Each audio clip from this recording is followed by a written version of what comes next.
Allahu Akbar, Allahu Akbar. La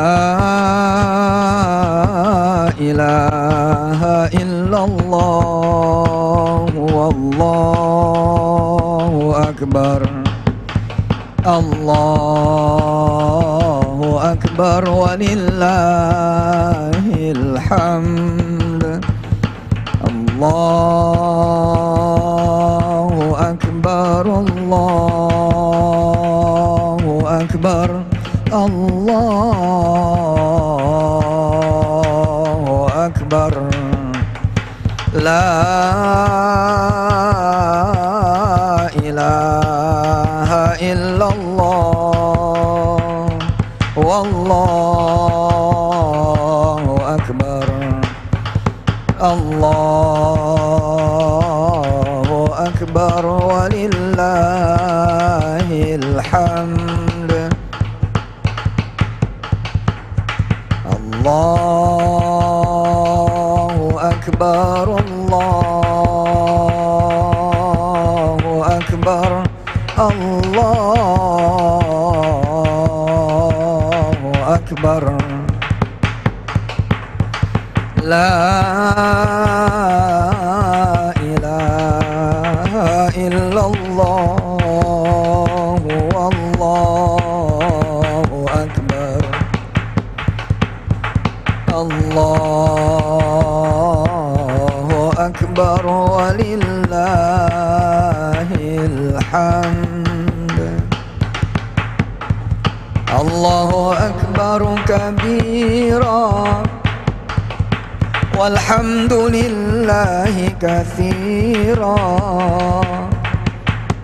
wa subhanallahi bukratan wa asila. La ilaha illallah wahdah sadaqa wa'dah wa nasara 'abdah wa a'azza jundahu wa hazama al-ahzaba wahdah. La ilaha illallah, wallahu akbar. Allahu akbar walillahil hamd. Assalamualaikum Ustadz Yusuf Mansur. Selamat berlebaran untuk kita besok ya, Masya Allah. Pemirsa di seluruh luar tanah biasa. air, Masya Allah. Iya, ini alhamdulillahirrahmanirrahim pemirsa, kita telah 30 hari berpuasa. Ini adalah saatnya umat muslim bergembira. Pastinya, tapi meski memang kita harus prihatin karena kita berlebaran di tengah pandemi corona. Tapi di malam hari ini memang jangan Anda lewatkan Apa Kabar Indonesia Malam spesial bertakbir, karena Ustadz Yusuf Mansur akan memberitahukan kepada kita bagaimana kita bisa merayakan hari kemenangan umat muslim di takbiran kali ini, tapi juga ada poin-poin khusus yang digarisbawahi supaya aman ya di tengah bertakbir. Tapi kalau mungkin Ustadz merasakan di malam takbiran kali ini, kita seharusnya bagaimana ini? Tidak mungkin dong kita tidak merayakan malam takbiran kali ini, tapi harus ada yang diperhatikan ya. Bagaimana Ustadz? Tetap ceria, tetap positif ya, dan tetap merayakan, karena biar bagaimana ini adalah hari rayanya umat Islam. Tapi memang kita berhari raya dengan kehati-hatian dan dengan kemudian kepedulian terhadap sesama. Baik. Nah, Ustadz, di sini kita juga harus prihatin ya, karena memang di tahun sebelumnya juga kita banyak juga bencana-bencana yang dihadapi Indonesia. Saya akan hadirkan kepada Anda ini suasana Ustadz malam takbiran di Mataram NTB. Kalau tahun lalu pun mereka merayakan Hari Idul Fitri masih dengan suasana bencana. Bagaimana Ustadz mengomentarinya? Apa yang harus kita cermati? Iya, Allah Subhanahu Wa Taala memang akan menguji semua hambanya sih. Ya, dia akan menguji dengan siang, dia akan menguji dengan malam, dia akan menguji juga dengan kebahagiaan, dia juga akan menguji dengan kesedihan. Dia akan menguji dengan rasa aman, tapi dia juga akan menguji dengan rasa takut. semuanya kita kembalikan kepada Allah Subhanahu wa taala karena di semua keadaan Dia ada. Gitu. Tapi Ustadz, biasanya kalau umat muslim ini mendapatkan bencana, selayaknya manusia ini kadang kita bersedih gitu ya, apalagi ini hari lebaran, harusnya kita berkumpul bersama keluarga, ada yang mudik pulang ke kampung halaman, tapi kan tidak di tahun ini. Bagaimana Ustadz? Ya kan, inilah suasana yang membedakan, ya, suasana yang membedakan antara lebaran atau Idul Fitri tahun lalu dengan hari ini, bahwa banyak anak nggak ketemu orang tuanya, banyak keluarga nggak ketemu keluarganya karena bertahan, tidak mudik, tidak pulang kampung, ya. Dan bahkan yang di kota yang sama pun sama-sama saling menahan diri, ya, lewat online saja silaturahimnya. Itu suasana yang akan menimbulkan rasa kangen. Baik. Nah, malam hari ini nanti juga Ustadz akan banyak memberikan tips dan juga cara untuk kita ini bagaimana kita bisa tetap terus merayakan malam takbiran hari ini, tapi juga harus tetap aman ya. Karena pemirsa, saya juga akan menghadirkan kepada Anda bagaimana fatwa MUI dalam melaksanakan sholat Idul Fitri, di mana juga sudah diberikan informasi mengenai tata cara melaksanakan sholat Idul Fitri di rumah. Ini dia informasi untuk Anda.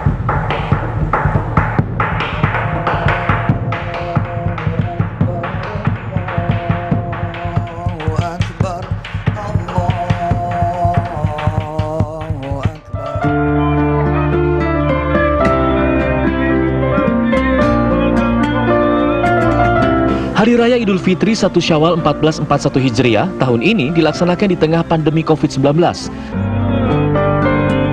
Sejak pandemi, umat Islam di tanah air yang wilayahnya terpapar corona dilarang sholat berjamaah di masjid, termasuk sholat Jumat dan sholat tarawih. Lantas, bagaimana dengan pelaksanaan sholat Idul Fitri? Majelis Ulama Indonesia telah menerbitkan Fatwa nomor 28 tahun 2020 tentang panduan kaifiat takbir dan sholat Idul Fitri saat pandemi COVID-19. Dalam fatwa tersebut, umat Islam diperbolehkan melaksanakan sholat Id di rumah jika pandemi COVID-19 di wilayahnya belum bisa dikendalikan. Namun, MUI membolehkan sholat Id dilaksanakan secara berjamaah di masjid maupun di lapangan bila angka penularan COVID-19 sudah turun dan ada kebijakan pelonggaran aktivitas sosial berdasarkan pertimbangan ahli yang kredibel dan amanah. Dalam fatwa yang diterbitkan pada 13 Mei 2020 itu juga memuat panduan tata cara pelaksanaan sholat Idul Fitri di masjid dan tanah lapang ataupun di rumah, baik secara berjamaah maupun sendiri. Tim TV One mengabarkan.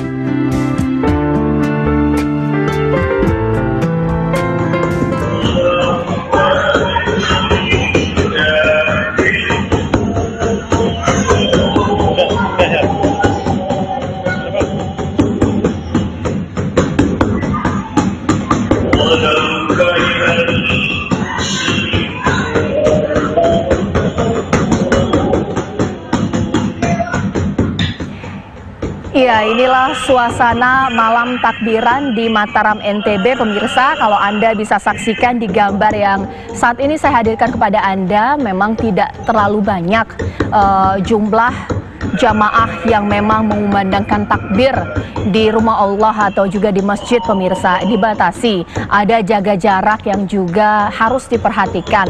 Tapi bukan berarti kita tidak merayakan hari kemenangan kita, pemirsa, di malam takbiran. Bertakbir memang boleh ya. Tapi Ustadz, kalau misalnya ini kita sudah tahu bahwa kita telah 30 hari ini berpuasa, kita mau berpisah ini di bulan Ramadan ini, atau kita masih ada waktu ini sampai besok sholat Idul Fitri, mungkin apa? Tabung amalan, tabung pahala ini bagaimana Ustadz? Iya, masih ada satu amalan jagoan kan yang harus diingatkan kepada seluruh pemirsa, yakni zakat fitrah.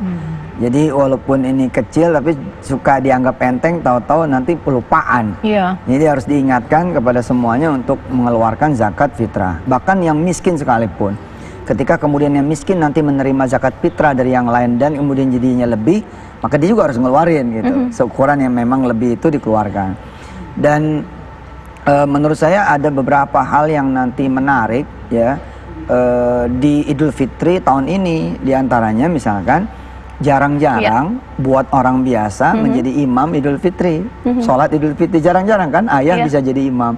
Kalau di masjid kan bisa jadi dia nggak bisa ngegeser imam asli kan, Betul. sampai budek juga nggak bakalan bisa. Tapi karena sholat id ini bisa di rumah, maka banyak ayah hari besok nih yang akan menjadi imam. Ini kan Baik. lucu ya, Iya. hari biasa kan nggak bisa gitu kan. Betul. Ini bisa jadi imam dan cucunya, ya ini cucu dari emak kita, ya alias Iya. anak kita, ya, itu bisa jadi khotib. Masya Allah. Nah, terus untuk mengobati rasa rindu dengan orang di kampung, di live-in aja. Oke, live streaming ya kita Iya, ya, atau live-in video nanti call ya neneknya gitu ya, ngeliat dari baik. kampung gitu kan. Oke, nah Ustadz nanti ini kita juga akan banyak berbincang ini karena 30 hari kita berpuasa, iya. kita mau berpisah dengan Ramadan. Allah. Mungkin ini buat kita ini sudah 30 hari ini sudah Iya, ngapain iya, saja, iya. sudah cukup keamalan kita tabung. Tapi sebelumnya Ustadz, saya akan hadirkan juga kepada Anda suasana di Yogyakarta dalam bertakbir ini seperti apa. Sudah ada rekan kami Danita Riyandini yang siap mengabarkan di sana. Danita.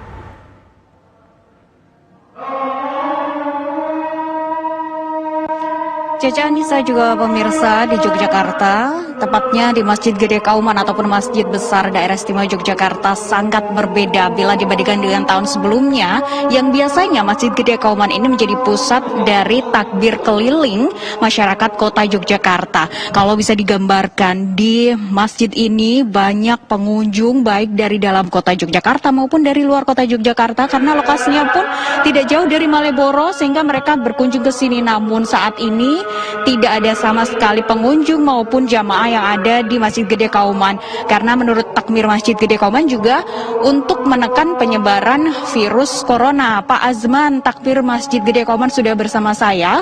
Pak, untuk konsep ataupun untuk takbir pada malam hari ini seperti apa Pak ini? Iya, ini adalah masa pandemik gitu, dan tidak mungkin kemudian suasana malam hari raya itu menjadi sepi, tidak ada apa-apa. Oleh karena itu kita mengkonsep bagaimana agar warga itu bisa semuanya terlibat dalam takbir bersama. Sehingga kemudian kita akan nanti 7:30 kira-kira, kita akan mulai untuk takbir bersama-sama. Komando takbir dari Masjid Gede Kauman, kemudian masing-masing warga itu akan berada di depan rumahnya. Jadi mereka akan keluar dari rumah dan kemudian ada yang gelar tikar, ada yang mengeluarkan kursi untuk kemudian bisa bertakbir bersama-sama di bawah pimpinan dari nanti sound dari Masjid Gede atau lewat radio Saka FM Yogyakarta. Untuk takbir yang ada di Masjid Gede Kauman yang takbir keliling ataupun maksud saya takbir bersama, bukan takbir keliling tapi takbir bersama di sebuah bangunan terpisah dari masjid ini juga dibatasi Pak atau seperti apa? Iya, jadi takbir bersama ini memang nanti tidak mau berkumpul. Mereka tetap pada di depan rumah masing-masing, tidak ada yang lain. Sehingga ini menjaga jarak, mereka juga pakai masker, semua protokol kesehatan tetap terpenuhi. Tapi mereka bisa terlibat untuk takbir bareng-bareng dan semangat untuk mensyukuri setelah usainya Ramadan tahun ini. Pak, kalau bisa digambarkan warga Masjid Gede Kauman ini kan lokasinya tidak jauh dari masjid ini, apa hanya bersebelahan kampungnya ya Pak? Nanti ada lomba juga seperti tahun kemarin dari depan rumah mereka masing-masing? Iya, jadi karena memang ini konsepnya mendadak, memang kemudian tidak bisa kemudian kita lombakan, tapi nanti biar secara alami, nanti mungkin akan ada kreativitas dari masing-masing keluarga yang nanti ini kita katakan kita kumpulkan videonya gitu untuk menjadi kenangan yang mungkin ini tidak akan terulang tahun 1441 Hijriah ini, gitu kira-kira.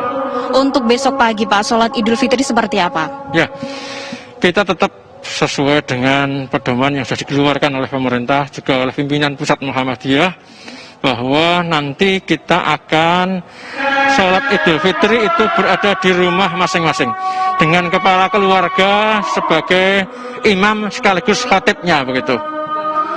Terima kasih Pak Azman atas informasinya. Selamat berlebaran Pak ya.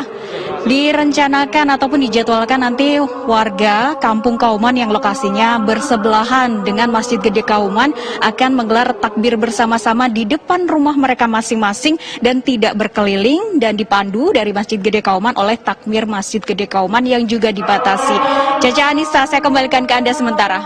Ya, Terima kasih Danita mengabarkan langsung dari Yogyakarta. Nanti Ustadz ini kita juga akan berbincang selain kita sudah bagaimana saja 30 hari berpuasa, ini juga memaknai takbiran ini seperti apa. Sesaat lagi di Apa Kabar Indonesia Malam bertakbir.